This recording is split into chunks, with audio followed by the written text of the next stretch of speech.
दोबारा से अपने सेगमेंट की जानिब आते हैं और जनाब अब ज़रा अगला जो हमारा सेगमेंट है ये डाइट से मुतल्लिक है, क्योंकि जब एक विंटर का एक सीज़न का शिफ्ट आता है तो मौसम के तगय्युर के साथ, मौसम की चेंज के साथ आपकी फूड भी चेंज हो जाती है, आपकी ड्रेसिंग चेंज हो जाती है, ऑलमोस्ट हर चीज़ ही आपकी चेंज हो जाती है। तो सर्दियों में हमें प्रोटीन की बहुत ज़्यादा ज़रूरत होती है। हम ये देखते हैं कि सी फूड का इस्तेमाल बहुत ज़्यादा बढ़ जाता है।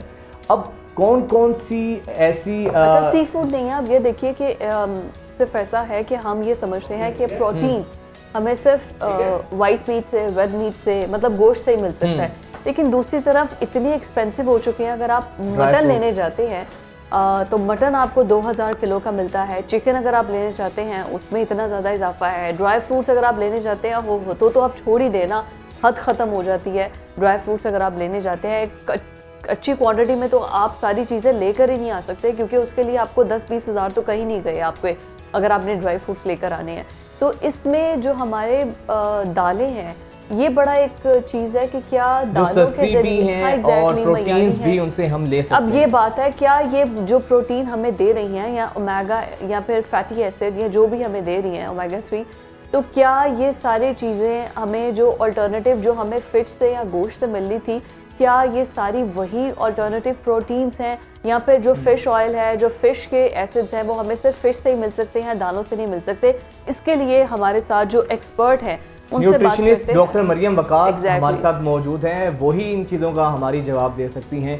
बहुत शुक्रिया डॉक्टर साहिबा, welcome to news morning. Ma'am बताइएगा, सर्दियों में प्रोटीन की बहुत ज़्यादा ज़रूरत होती है, कोई ऐसी न्यूट्रिशन बताएं कि जो सस्ती भी हो, कॉस्टली ना भी हो और हमारी न्यूट्रिशन से भरपूर हो, ग़िज़ाइयत से भरपूर हो। हमारे व्यूवर्स को बताइएगा प्लीज़। जी सर, श्योर। फर्स्ट तो हमारे माइंड में जब भी हम प्रोटीन सुनते हैं तो पहला जो है बात ही आती है कि मटन में होगी, बीफ में होगी, चिकन में होगी।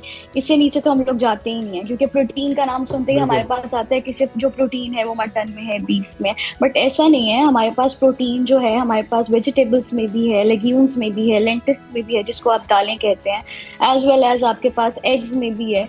तो जो प्रोटीन आप जो है गोश्त से ले रहे हैं, मटन या बीफ से ले रहे हैं, वो आप जो है दालों से भी ले सकते हैं, सब्जियों से भी और अंडों से भी ले सकते हैं। अब जैसे कि हमारे पास एग्स हैं, अगर एग्स की बात की जाए तो अगर कोई एक बंदा जो है या एक पर्सन जो है वो एक अंडा रोज खाता है तो एक अंडे से उसको 6 से 7 ग्राम प्रोटीन मिल रही है।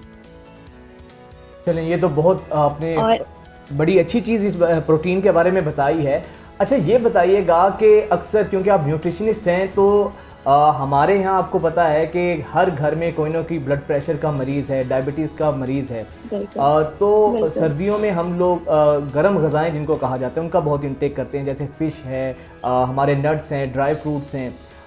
क्या ऐसे पेशेंट्स जो कि ब्लड प्रेशर के मरीज़ हैं वो भी इन चीज़ों को यूज़ कर सकते हैं? लोग इसलिए डरते हैं कि यार हमारा बीपी ना हाई हो जाए, तबीयत ज़्यादा ख़राब ना हो जाए। बिल्कुल, ये पेशेंट जो है ये चीज़ें यूज़ कर सकते हैं। देखें, excess of everything is bad. अगर आप बैठ जाएंगे और आप मेंशन करते रहेंगे ड्राई फ्रूट्स की, तो आपको अगर बीपी नहीं भी है तो कहीं ना कहीं वो जाके शूट हो ही जाएगा। अगर आप कैशूज़ ले रहे हैं या रोस्टेड नट्स ले रहे हैं तो कहीं ना कहीं आपका बीपी शूट करेगा। तो इसको एक आप क्वांटिटी में रहते हुए, एक जो सही मिकदार है उसमें रहते हुए यूज़ जब आप करते हैं तो आपका ना ही कभी बीपी फ्लक्चुएट करेगा, ना ही कभी डायबिटीज़ फ्लक्चुएट करेंगी। लेट्स सपोज आप जो है एलिमेंट्स लेना चाह रहे हैं, तो अगर पर डे आप 6 to 8 एलिमेंट्स लेते हैं तो it's very good for protein, it's very good for omega 3 fatty acids and other nutrients. और इसी के साथ जो है अब सर्दियों में हम लोगों को आदत होती है ज़्यादा मंचिंग करने की, ज़्यादा बिंज ईटिंग करने की, तो एक ही कहीं ना कहीं जो है ना बहुत बड़ा हमारे पास कॉज है हमारी सोसाइटी। एग्जैक्टली बहुत शुक्रिया आपका।